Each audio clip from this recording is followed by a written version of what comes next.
Bismillahirrahmanirrahim. Assalamualaikum warahmatullahi wabarakatuh. Jumpa lagi di channel YouTube Rivanista. Masih di sudut edukasi, belajar mudah dan menyenangkan. Bagaimana kabar adik-adik sekalian, khususnya siswa-siswi kelas 4 ya. Semoga hari ini kalian semua dalam keadaan sehat ya. Karena dengan kondisi yang sehat tentunya kita bisa melakukan berbagai aktivitas yang kita inginkan.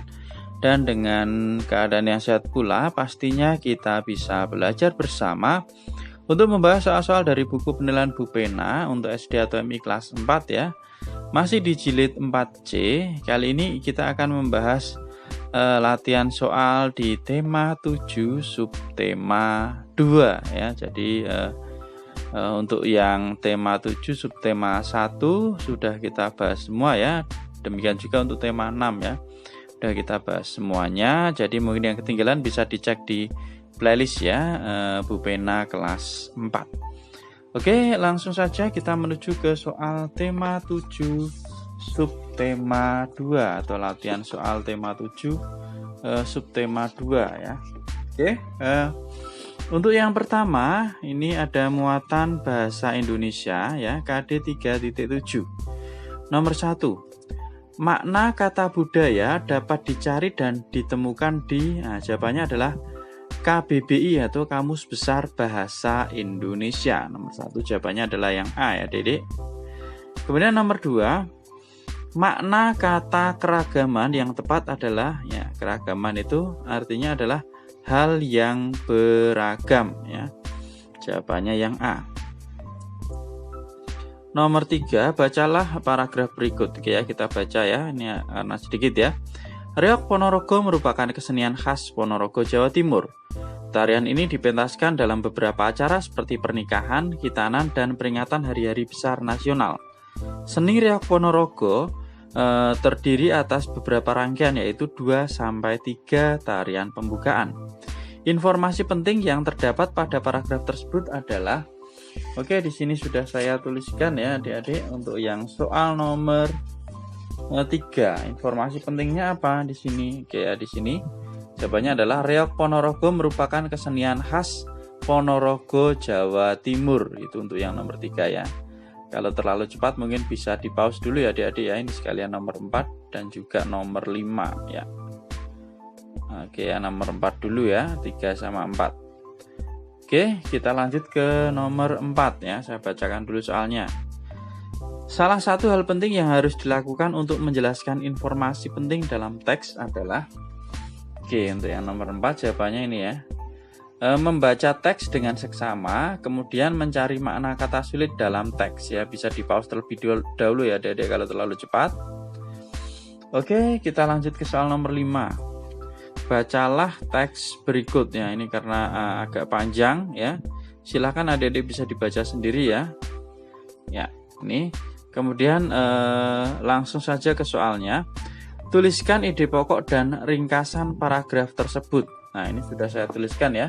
Ide pokok dan ringkasan dari teks tersebut. Nah, untuk yang nomor 5 ide pokoknya adalah keragaman budaya di Indonesia telah diakui sebagai warisan dunia oleh UNESCO ya. Jadi kalau adik-adik mungkin susah membacanya, didengarkan ya. Keragaman budaya di Indonesia telah diakui sebagai warisan dunia oleh UNESCO. Itu ide pokoknya. Kemudian untuk ringkasannya ya, ringkasannya bisa disimak ya adik-adik, saya bacakan. Keragaman budaya di Indonesia telah diakui sebagai warisan dunia oleh UNESCO. Keragaman tersebut antara lain senjata tradisional, kesenian tradisional, alat musik tradisional, dan tari tradisional. Penetapan tersebut menjadi kebanggaan bagi bangsa Indonesia. Ya, ini adik-adik untuk yang nomor 5, ide pokok dan ringkasannya. Mungkin bisa di pause terlebih dahulu kalau terlalu cepat. Oke, kita lanjutkan ke muatan IPA ya. KD 3.3. Nomor 1. Listrik statis dapat terjadi karena, oke, jawabannya adalah yang A ya. Muatan listrik yang tidak mengalir pada suatu benda ya, itu adalah listrik statis ya, dapat terjadi karena jawabannya adalah yang A. Oke, kita lanjutkan ke nomor 2. Pada percobaan listrik statis, Komang menggunakan balon dari kain wol. Permukaan balon digosok-gosokkan dengan kain wol untuk beberapa saat. Lalu balon didekatkan dengan rambut dan rambut tampak terangkat ke arah permukaan balon. Hal ini disebabkan jawabannya yang A ya adik-adik. Muatan negatif pada permukaan balon lebih banyak. Ya, itu ya. Oke, kita lanjut ke soal nomor 3. Nomor 3 ya. Ini saya dekatkan biar lebih jelas ya. Dua muatan listrik sejenis jika didekatkan akan jawabannya adalah tolak menolak. Sebaliknya, dua muatan listrik tidak sejenis jika didekatkan akan tarik menarik. Ya, itu jawabannya ya. Jadi tolak menolak dan tarik menarik. Kalau sejenis itu tolak menolak, kalau tidak sejenis itu tarik menarik. Nomor 4. Tuliskan perubahan energi yang terjadi pada peralatan listrik berikut. Ada blender, setrika, gitar listrik, dan juga televisi. Oke ya. Untuk yang nomor 4 di sini sudah saya tuliskan ya adik. Oke, ini dia jawabannya. Yang pertama ya, perubahan energi yang terjadi pada blender ya, dari energi listrik berubah menjadi energi gerak. Kemudian yang B ada setrika ya, itu dari energi listrik menjadi energi panas. Kemudian gitar listrik dari energi listrik dan gerak ya, karena kita petik atau kita kita getarkan ya, digerakkan ya, maka akan berubah menjadi energi bunyi. Kemudian televisi ya, dari energi listrik berubah menjadi energi cahaya dan bunyi ya, jadi bisa kita lihat dan bisa kita dengarkan. Itu untuk nomor 4 ya, yang IPA. Lanjut ke nomor 5, bagaimana lampu di rumahmu dapat menyala? Jelaskan secara singkat. Oke ya. Nah, lampu dapat menyala ini karena terjadi aliran listrik ya, listrik dinamis ya, khususnya mungkin saya tambah listrik dinamis ya. Dinamis. Oke ya, tulisannya kecil. Ini tambahan ya, karena ternyata udah dibahas listrik statis dan dinamis. Jadi, lampu dapat menyala karena terjadi aliran listrik dinamis ya.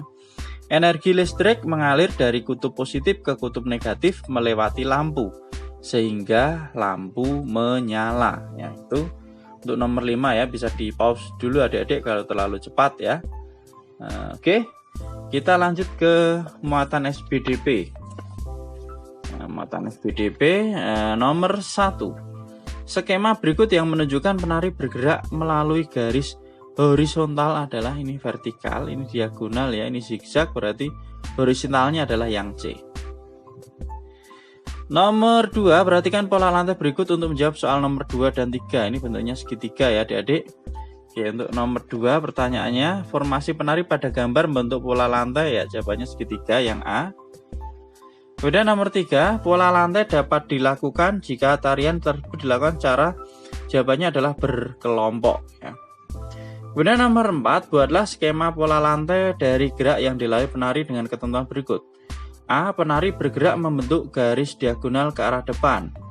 B. Penari bergerak membentuk garis lurus ke arah depan. Dan C. Penari bergerak membentuk lingkaran searah jarum jam. Oke, untuk yang A terlebih dahulu ya. Bergerak membentuk garis diagonal ke arah depan ya, seperti ini ya. Ini membentuk garis diagonal ke arah depan. Ini panggungnya, depan panggung lah ini. Kemudian yang kedua tadi yang B adalah membentuk garis lurus ke arah depan ya, membentuk garis lurus ke arah depan. Nah, ini ya. Kemudian untuk yang C tadi adalah membentuk lingkaran searah jarum jam. Oke, yang membentuk lingkaran searah jarum jam, kita lihat di sini ya. Nah, ini adik-adik ya, yang membentuk lingkaran searah jarum jam. Nah, ini. Seperti ini ya, ini saya kasih tanda panah berarti ke sana artinya. Oke, kita ke nomor 5 ya. Buatlah skema formasi pola lantai untuk 6 orang penari dengan membentuk dengan bentuk-bentuk sebagai berikut. A zigzag, B lingkaran, C 2 garis vertikal. Oke. Yang nomor 5 yang A zigzag ya, seperti ini ya adik-adik. Nah, ini adalah zigzag, 6 orang penari. Kemudian yang B lingkaran. Nah, seperti ini ya. Kemudian yang C ada 2 garis vertikal ya, seperti ini ya gambarnya adik-adik. Ini adalah 2 garis vertikal. Oke, mungkin kalau terlalu cepat bisa di pause terlebih dahulu ya. untuk gambarnya ya, kira-kira seperti ini. Oke, berarti untuk muatan SPDB sudah kita lalui ya. Sekarang kita ke muatan IPS.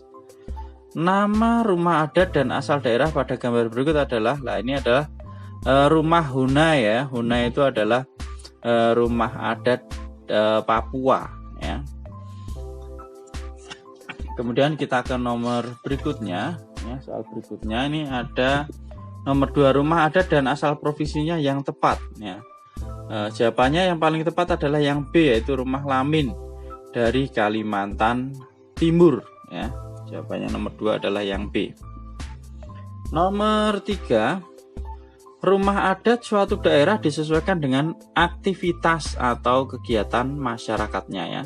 Disesuaikan dengan kegiatan masyarakatnya. Nomor 4, contoh pakaian adat antara lain Bundo Kanduang dan Ulos. Daerah asal pakaian tradisional tersebut secara berturut-turut yaitu Bundo Kanduang ini dari Sumatera Barat, sedangkan kain Ulos itu pakaian adat Ulos itu dari Sumatera Utara ya, dari Sumatera Utara. Oke, kemudian nomor 5, tuliskan 3 nama pakaian adat beserta daerah asal dan keunikannya. Ini nanti salah satunya ada kain Ulos juga ya, atau pakaian adat Ulos ya. Oke, kita simak di sini sudah saya tuliskan ya. Ada yang pertama ada pakaian adat baju budu, daerah asalnya dari Sulawesi Selatan ya, merupakan pakaian adat suku Bugis dari Sulawesi Selatan. Keunikannya apa? Ini diperkirakan merupakan salah satu busana tertua di dunia karena berbahan dasar kain muslin. Penggunaannya diatur menurut usia dan kasta pemakainya ya. Oke. Bisa di pause adik-adik kalau terlalu cepat. Oke, kalau sudah sekarang yang bagian B ini ada pakaian adat Wisgara ya. Pakaian adat Wisgara ini daerah asal dari Sumatera Utara, tepatnya dipakai adalah yang memakai adalah suku Karo ya, suku Karo dari tanah Karo ya, Sumatera Utara. Keunikan dari Wisgara apa? Wisgara itu artinya adalah kain merah. Dulu merupakan pakaian sehari-hari suku Karo, namun saat ini hanya dipakai pada acara tertentu dan acara adat ya. Ini pakaian adat yang kedua. Bisa di pause terlebih dahulu kalau terlalu cepat. Kemudian selanjutnya pakaian adat yang ketiga, karena diminta 3 ya. Ini ada pakaian adat Ulos ya. Ulos tadi seperti di soal nomor 4 ya. Itu berasal dari Sumatera Utara atau tepatnya dipakai oleh suku Batak Toba di Tapanuli Utara, Sumatera Utara. Keunikannya apa? Ini memiliki peran penting dalam upacara adat Batak. Memberikan ulos dalam bahasa Batak disebut mangulos ya. Mangulos itu melambangkan kasih sayang bagi yang menerima ulos. Itu ya adik-adik. Kemudian kita ke muatan pelajaran terakhir, ada muatan pelajaran PPKN. Nomor 1, mendengarkan pemandu saat berkunjung ke salah satu anjungan rumah adat merupakan salah satu usaha. Jawabannya adalah pelestarian rumah adat. Yang C ya.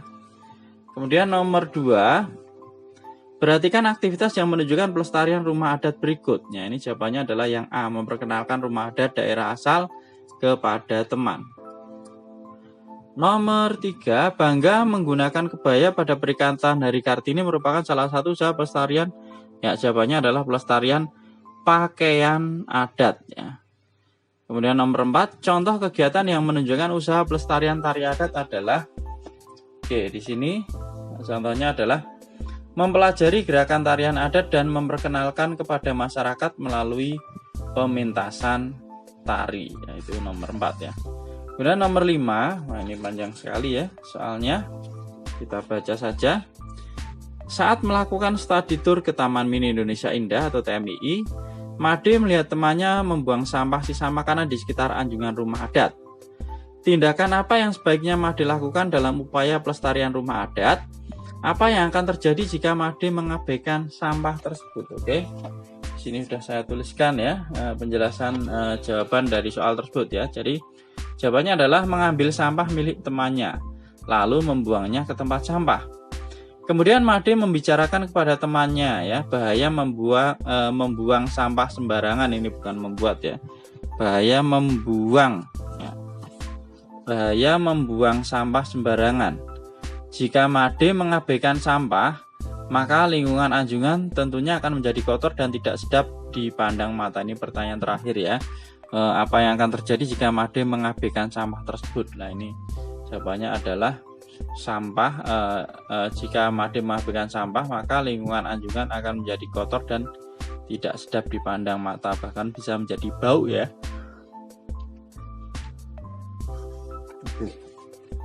Itu ya adik-adik semua untuk pembahasan latihan soal tema 7 subtema 2.